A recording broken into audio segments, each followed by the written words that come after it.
নমস্কার বন্ধুরা, আমরা দুই সই মনামি ও গায়ত্রী আবার আপনাদের স্বাগত জানাই আমাদের এই সইয়ের মঞ্চে। সইয়ের আজকের নিবেদন ভালোবাসি তোমায় গল্পের 89তম পর্ব। আমাদের সইকে সাবস্ক্রাইব করতে ভুলবেন না যেন। তবে শুনতে থাকুন বাংলা ধারাবাহিক প্রেমের গল্প ভালোবাসি তোমায়। আমরা আমাদের পূর্ববর্তী পর্ব থেকে জানতে পারলাম যে বিদিশা কিছু একটা বেশ ভালো মতোই বুঝতে পারছে যে কোথাও একটা গরমিল আছে। বিদিশার বাড়িতে বিকাশ আসে। বিকাশকে দেখে অজিত ভীষণভাবে ক্ষেপে যায়, কিন্তু বিদিশা বিকাশকে জোর করে তার ঘরে নিয়ে এসে তার কাছে সোহমের খবর জানতে চায়। এর পরবর্তীতে কি হলো সেটি জানতে হলে আমাদের সঙ্গে থাকুন।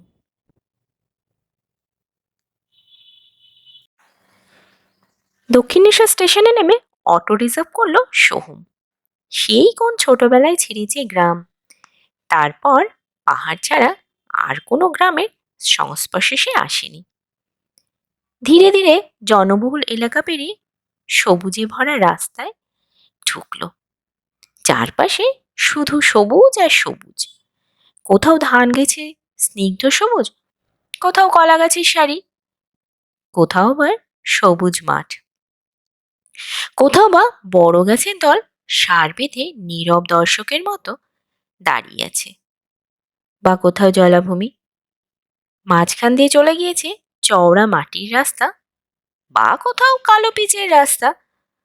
খোলা নীল আকাশ, সবুজে ঘেরা চারদিক, মুক্ত বাতাস, যেখানে সেখানে জলাশয়, এক সবুজ সমারোহের ঘেরা গ্রাম।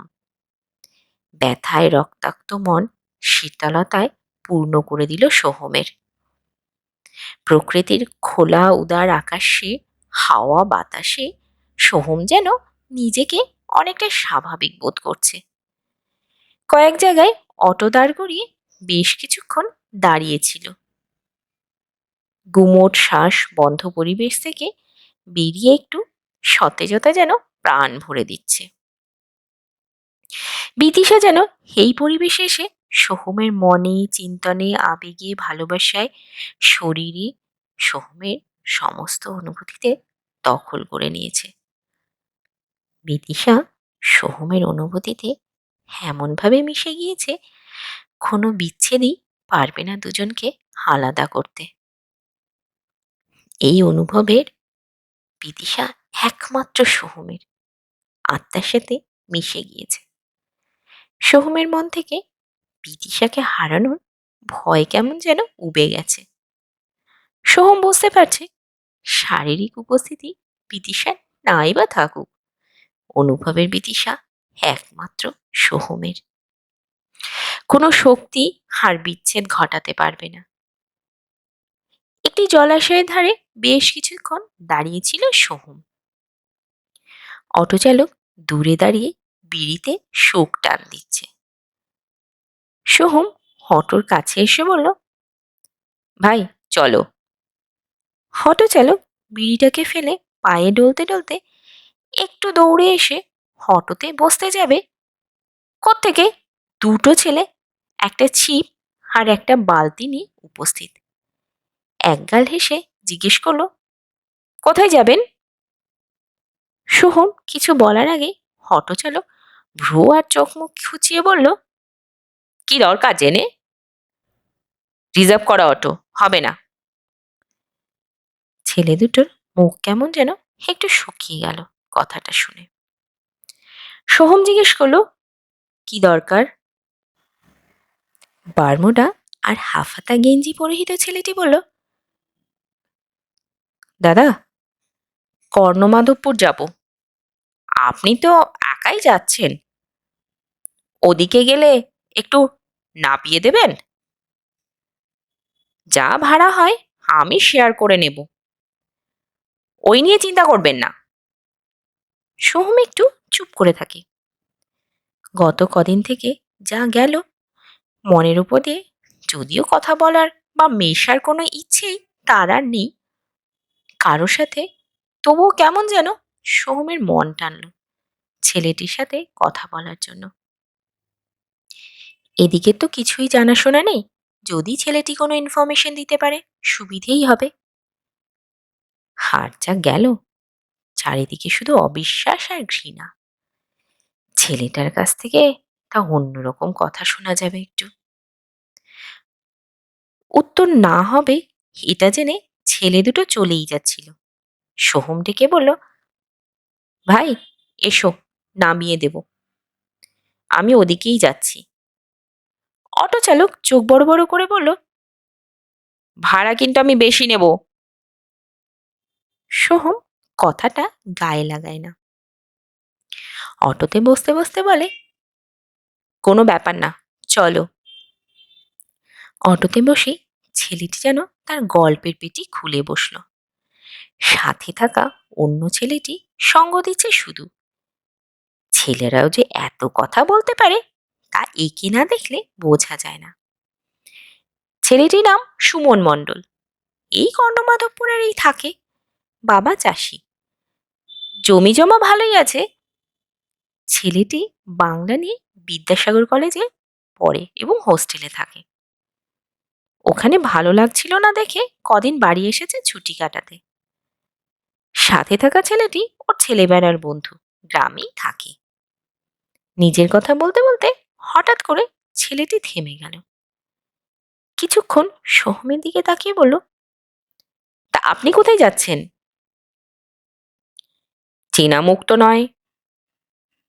কোনো কথা বলবে না ভেবেছিল সোহম, তাও উদাস গলায় বলেই ফেলল, আমি ঠিক নতুন না, আবার নতুনও। 10 বছর বয়সে চলে গিয়েছিলাম, এতদিন পর ফিরছি। সুমন যেন আকাশ থেকে পড়ল, অবাক হয়। ও বাবা, তা কোথায় যাবেন? সোহম অটো থেকে বাইরের এক দৃষ্টে তাকিয়ে আছে, বলল, ওই এখানেই, কর্ণমাধবপুর। সুমন আঁতকে উঠল, বলল, অ্যাঁ, বলছেন কি? সারা গ্রাম টহল দিয়ে আমি সবাইকে চিনি, কারো বাড়িতে কেউ ছোটবেলায় চলে গেছিল বলে আমি তো জানি না। তা আপনার বাবার নাম কি?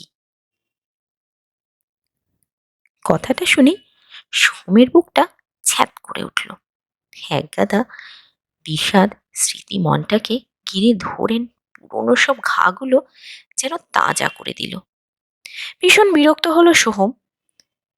সুমন আবার জিজ্ঞাসা করলো, বাবার নাম? সোহম সরাসরি সুমনের দিকে তাকিয়ে বলল, তোমার কিসের এত চিন্তা? আমি কি তোমার বাড়িতে যাচ্ছি নাকি?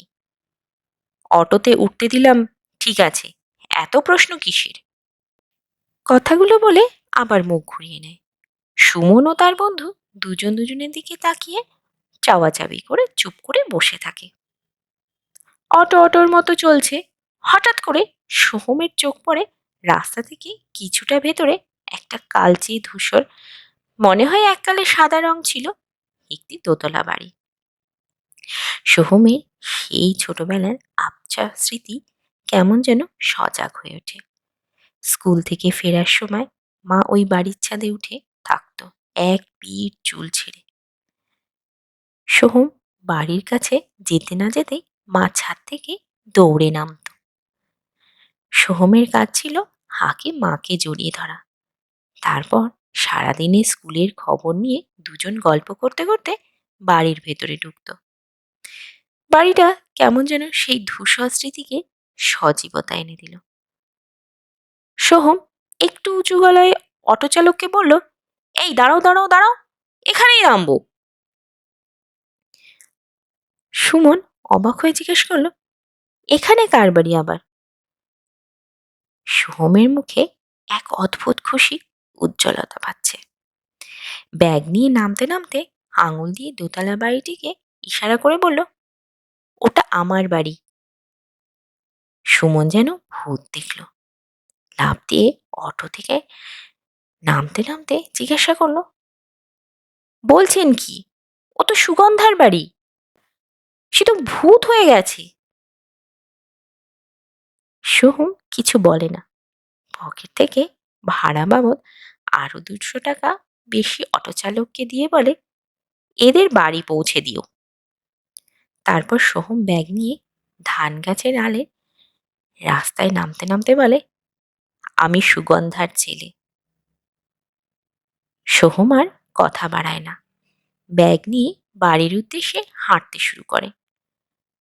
সুমন আর কয়েক মুহূর্ত ঘোরের মধ্যেই কেটে যায়। বন্ধুটাকে হুঁশ ফিরলে লাফ দিয়ে অটোতে উঠে বলে, দাদা শিগগিরই চলুন, যত জোরে পারেন চলুন।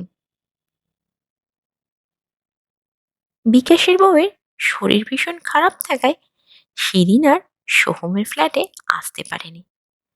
সোহমকে ফোন করলেও ফোন সুইচ অফ। মনে করে চাবিটা নিয়ে ফ্ল্যাটের কাছে দাঁড়ালো। গার্ডের কাছ থেকে খবর নিল, বলতেই পারল না সোহম আছে কি নেই। বিকাশেরও কেমন যেন ভয় লাগছে।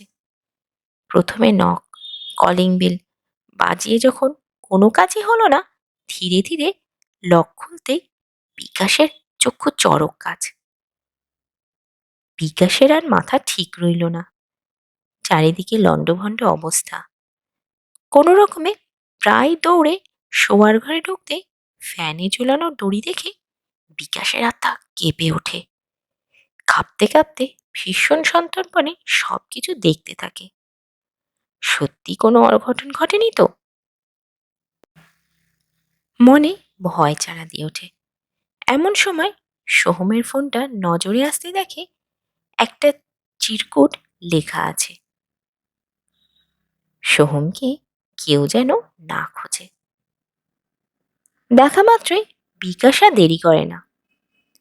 চিরকুট আর ফোনের টাকা পকেটে নিয়ে সবকিছু একটা ভিডিও করে ঊর্ধ্বশ্বাসে পৌঁছলো বিদিশার বাড়ি।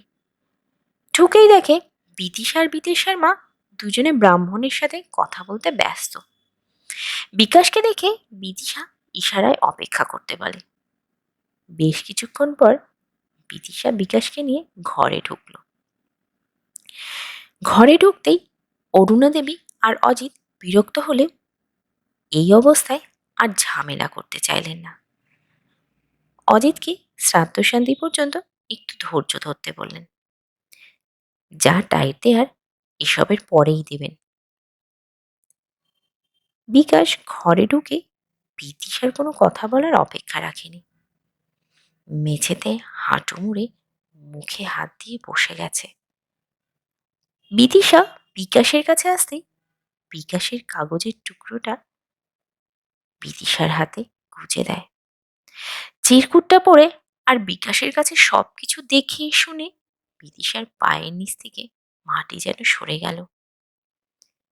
বিছানায় হেলানা দিয়ে চুপ করে দাঁড়িয়ে রইল বিদিশা।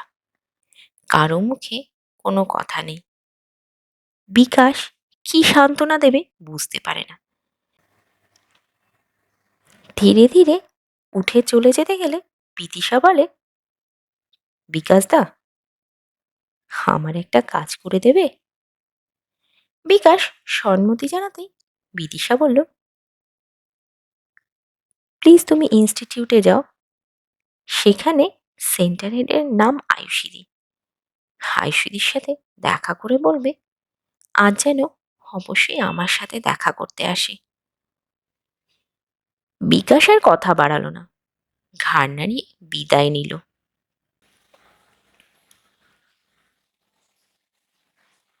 তো বন্ধুরা, কেমন লাগলো আজকের পর্ব? আজকের পর্ব কেমন লাগলো তা কমেন্টে জানান প্লিজ। আপনাদের একটিমাত্র কমেন্ট আমাদের এগিয়ে নিয়ে যেতে উৎসাহিত করবে। আমাদের গল্পটি ভালো লাগলে লাইক, কমেন্ট ও শেয়ার করুন। আর হ্যাঁ, সইকে সাবস্ক্রাইব করতে ভুলবেন না যেন। আজ এই পর্যন্তই। পরবর্তী পর্বে আবার দেখা হবে। ধন্যবাদ। ভালো থাকবেন।